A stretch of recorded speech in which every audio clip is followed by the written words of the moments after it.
Bonjour à tous et bienvenue sur Synapse. Les perspectives de baisse de taux s'amenuisent aux États-Unis. Quelles conséquences pour les marchés? Eh bien, nous allons voir ça avec notre invité Patrick Artus, conseiller économique auprès de Natixis. Mais avant d'engager la discussion avec Patrick, petit rappel rituel pour nous soutenir, abonnez-vous, commentez les émissions, partagez-les et mettez un pouce vers le haut si vous les appréciez. Patrick, bonjour. Bonjour Vincent. Alors, on a assisté à une palinodie, à un retournement de veste assez magistral de la Fed et de Jérôme Powell. Vous nous disiez sur Synapse qu'elle avait vaincu l'inflation et qu'elle était en mesure d'assouplir sa politique monétaire. Patatras, elle exclut certes de nouvelles hausses de taux, mais elle laisse entendre qu'il faut davantage de données afin de se convaincre qu'elle a bien renvoyé l'inflation à la niche. Bref, ça veut dire que les baisses de taux vont se faire attendre et que pour qu'il y en ait, il faut que la Fed soit convaincue. Alors, première question, est-ce que la Fed sait encore ce qu'elle fait ou est-ce qu'elle navigue complètement à vue? Il y a une bizarrerie de la politique monétaire américaine, on en a déjà parlé ici, c'est que la Réserve fédérale a un objectif d'inflation qui inclut les loyers imputés aux propriétaires de leur logement. Et si vous incluez ces loyers qui ne correspondent à aucun transfert de revenus, à aucun coût, n'ont aucun effet sur le pouvoir d'achat, c'est purement théorique. Si vous incluez ces loyers, donc il y a une inflation totale aux États-Unis de 3,5%, une inflation sous-jacente de 3,8%, et la Réserve fédérale est bien embarrassée parce que c'est beaucoup plus que 2, quoi. Ouais. Si vous enlevez les loyers imputés aux propriétaires, vous avez une inflation qui est de l'ordre de 2,5%. Et qui ne monte, enfin, qui a un tout petit peu monté, qui a monté en 6 mois que de 2 à 3 dixièmes, enfin, qui est pratiquement stable. Et donc, qui rend possible une baisse de taux d'intérêt. Et donc, le problème, c'est que la Réserve fédérale a vraiment croit que la hausse des loyers imputés aux propriétaires de leur logement, c'est de la vraie inflation.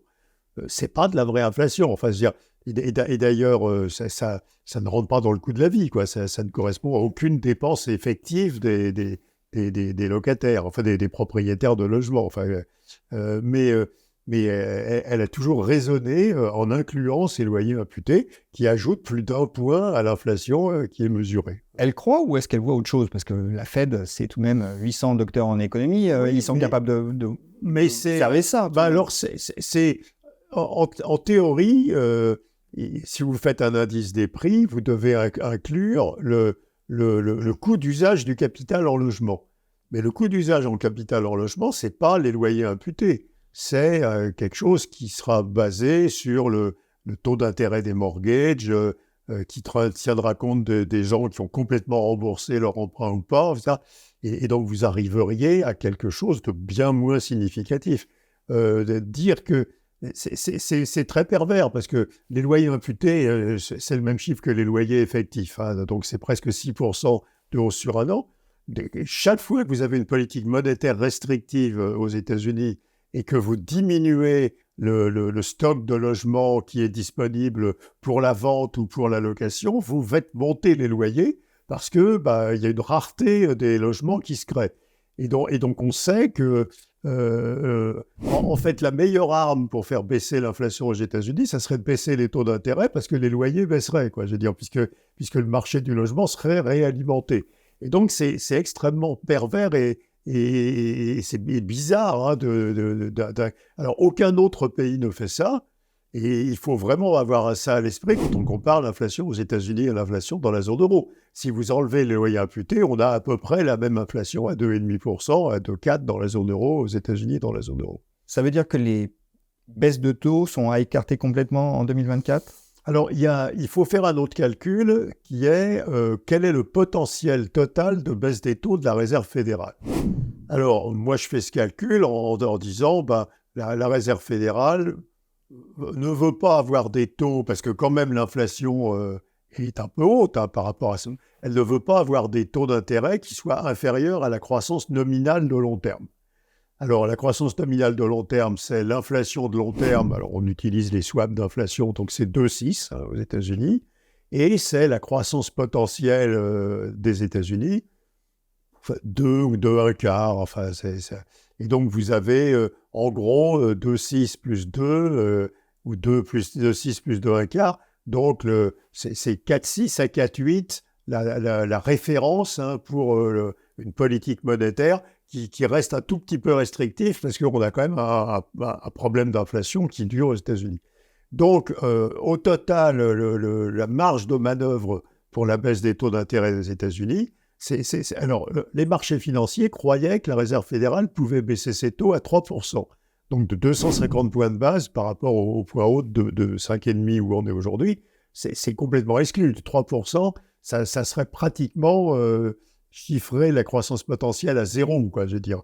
Et donc, le point bas des taux d'intérêt, c'est plutôt 4,5 ou 4,75, ce qui fait que au total, la Réserve fédérale pourra baisser ses taux de 75 ou 100 points de base. Et donc, disons 100 points de base, elle coupera ça en deux, et donc c'est 50 points de base cette année et 50 points de base l'année prochaine, ce qui est à peu près, les marchés changent tous les jours, mais ce qui est à peu près l'anticipation des marchés. Et c'est certainement pas baisser les taux d'intérêt jusqu'à 3, parce qu'à 3, compte tenu des pressions inflationnistes et compte tenu des gains de productivité, ça serait une politique monétaire très expansionniste. Bon, très bien, mais est-ce que le fait de maintenir les taux élevés est mauvais, petit a, pour l'économie américaine? Est-ce que finalement les ménages, les entreprises vont supporter durablement des taux aussi élevés que ceux qui sont affichés aujourd'hui? Et petit b, est-ce que les marchés ne vont pas finir par réagir?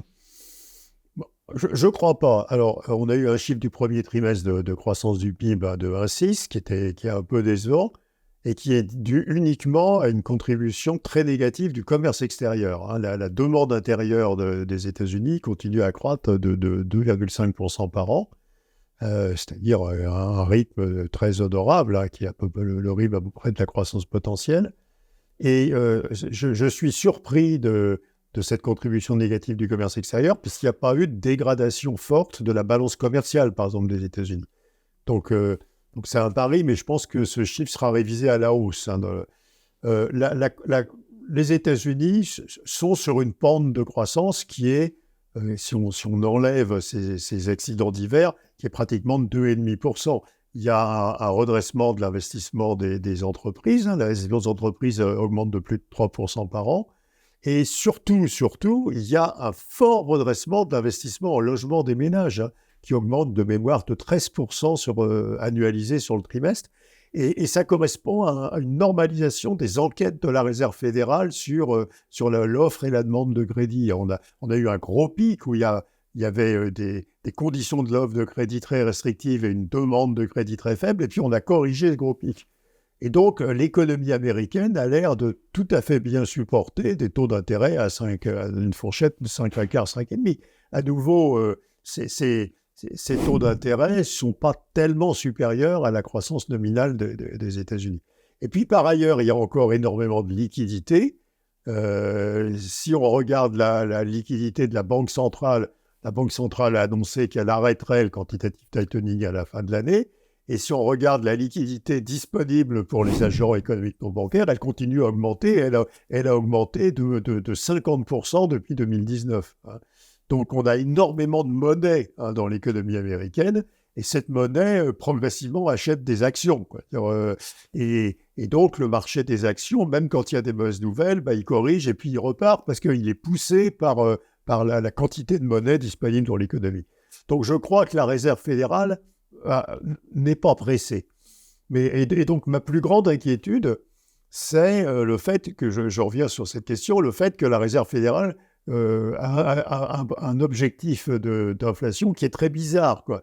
Si elle avait un objectif d'inflation normal, comme les Européens, comme les Japonais, comme les Anglais, comme dans tous les pays, elle serait beaucoup plus décontractée, elle aurait probablement déjà baissé les taux d'intérêt. Simplement, cet objectif bizarre va pas se corriger rapidement et enfin, l'inflation correspondant à cet objectif bizarre va pas se corriger rapidement et on a une inquiétude. Alors, la deuxième inquiétude que je n'ai pas mentionnée, c'est que cette inflation, alors à nouveau, elle est de 2,5% si on enlève les loyers imputés. Il y a une énorme différence entre les services et l'industrie. Si on regarde le Supercore, hein, qui est les prix des services hors loyer, il est à 3,8, à 4,8 sur un an. Et alors que les prix industriels sont extrêmement faibles. Et donc, on a aussi une grosse distorsion entre les prix des services et les prix industriels. Et qui peut ennuyer la Réserve fédérale. Bon, par ailleurs, les salaires n'accélèrent pas. Hein, les salaires, suivant la mesure qu'on prend, augmentent entre 3,5 et 4%, et ils ont ralenti. Donc, il n'y a pas d'inflation. Il n'y a aucune inflation salariale. Quand vous avez plus de 2% de gain de productivité, vous avez des coûts salariés unitaires qui sont à 2. Il n'y a pas d'inflation salariale aux États-Unis. Donc, ça peut rassurer la Réserve fédérale quant au prix des services. Les prix des services n'entraînent pas l'apparition d'une inflation salariale. Donc, le problème, c'est la façon dont la Fed mesure son objectif d'inflation et puis le fait que quand on regarde la tendance de long terme, à nouveau, il y a un potentiel de baisse des taux d'intérêt qui est probablement de 100 points de base et pas de plus. Et donc les marchés déliraient complètement au début de cette année. Hein, ils voyaient 250 points de base de baisse des taux d'intérêt. Ils sont revenus à nouveau à la raison dans la période récente. Et la disparition finalement de ce scénario boucle d'or avec une croissance qui se tient et puis des baisses de taux ne semble pas pour le moment dommageable. Non. À cause de la liquidité finalement. Sur les actions à cause de la liquidité et sur l'économie parce que l'économie s'habitue. Finalement, les taux d'intérêt sont un peu élevés. À nouveau, vu la croissance et l'inflation de l'économie américaine, des taux d'intérêt neutres, des taux d'intérêt des Fed Funds neutres, ça serait à peu près 4,5. Bon, on est 100 points de base plus haut, mais on n'est pas monstrueusement plus haut, je veux dire. Et donc, et on voit on voit par exemple sur les chiffres de l'immobilier que les Américains s'habituent à ces taux d'intérêt. Et en plus, c'est le fait que la Réserve fédérale observe que les Américains s'habituent à ces taux d'intérêt va plutôt l'inciter à ne pas être très agressif pour les baisses de taux, parce que si ça ne fait pas de mal à l'économie, il faut mieux garder de la réserve pour la prochaine récession. Ça n'aurait pas de sens de faire des baisses agressives s'il n'y a pas un besoin de l'économie. Et à nouveau, le redémarrage extrêmement brutal de l'immobilier résidentiel va vraiment dans cette direction. Bon, si je synthétise ce que vous venez de nous dire, Patrick, c'est la Fed ne va pas baisser drastiquement ses taux comme l'espérait le marché en début d'année, ça c'est fini. Pour vous, le potentiel de baisse, il est de 100 points de base, grosso modo. Donc ça laisse la possibilité de 50 points de base de baisse cette année, 50 points de base en 2025. Le marché, pour vous, ne devrait pas en prendre trop ombrage, ne serait-ce que parce que l'économie tient. Ça, vous insistez, bien sûr. On n'a pas parlé des résultats des entreprises qui sont très bons. Exactement, aussi. Donc, tout ça milite pour que la Fed prenne son temps, d'autant qu'il y a tout de même de la liquidité pour l'économie et pour le marché. Et la Fed tient d'ailleurs, ça c'est moi qui le dis, mais vous l'avez constaté aussi, c'est peut-être une sorte de double langage, parce que sur les taux, elle se montre un peu plus dure que ce qu'anticipait le marché. Et finalement, du côté du quantitative tightening, c'est-à-dire du ralentissement, de la réduction de son programme d'assouplissement quantitatif, elle ralentit les choses. Voilà. Donc, elle apporte du soutien finalement à tout ça. Et donc, ce que vous dites, c'est que pour les marchés, finalement, il n'y a pas de menace dans l'immédiat. Parfait. Patrick, merci. Merci à vous de nous avoir suivis. Abonnez-vous, commentez, partagez et mettez un pouce vers le haut si vous avez apprécié. Si vous nous suivez, c'est que, comme nous, vous accordez de l'importance à la gestion de votre épargne et de votre patrimoine. La philosophie de Synapse est simple, comprendre pour agir. Cela se traduit par vous donner les moyens et les outils pour comprendre les grandes tendances que dessine la macroéconomie et ce que cela va impliquer en termes de performance sur les marchés. Notre catalogue de vidéos ne cesse de grandir et nous avons à cœur de vous proposer toujours plus de contenu pour que vous soyez agile dans vos investissements. Dans nos interviews, nous vous restituons la vision des experts conviés sur notre plateau, mais lors des lives ou dans nos contenus exclusifs, nous poussons le curseur un cran plus loin pour répondre au mieux à la problématique de tout investisseur. Faut-il acheter ou vendre et à quel moment le faire? Nous avons bâti avec les experts d'Alpha Value une sélection de 20 valeurs à détenir en portefeuille pour répondre à cette attente. Une fois par mois, lors d'un live d'1h30, cette sélection est commentée et analysée et nous vous proposons un focus sur l'un de ces titres. Cette liste est consultable à tout moment et nous vous notifions des évolutions qui pourraient survenir en dehors des lives par mail. Mais ce n'est pas tout. Synapse Live Plus, c'est aussi un second live d'1h30 aussi, dédié à une liste de surveillance de plus de 400 valeurs européennes qu'il est bon de garder dans le viseur. Ce live est une occasion rêvée pour tout investisseur de connaître le sentiment de marché et les recommandations d'achat ou de vente des experts conviés pendant ce direct sur cet ensemble de valeurs. En vous abonnant maintenant, vous profiterez également des replays des précédents lives, mais aussi d'analyses exclusives sur des secteurs ou des valeurs. Pour obtenir la liste de 20 valeurs à détenir en portefeuille selon les experts d'Alpha Value et des analyses exclusives, cliquez sur le lien en haut à droite de la vidéo ou sur le lien en description sous la vidéo.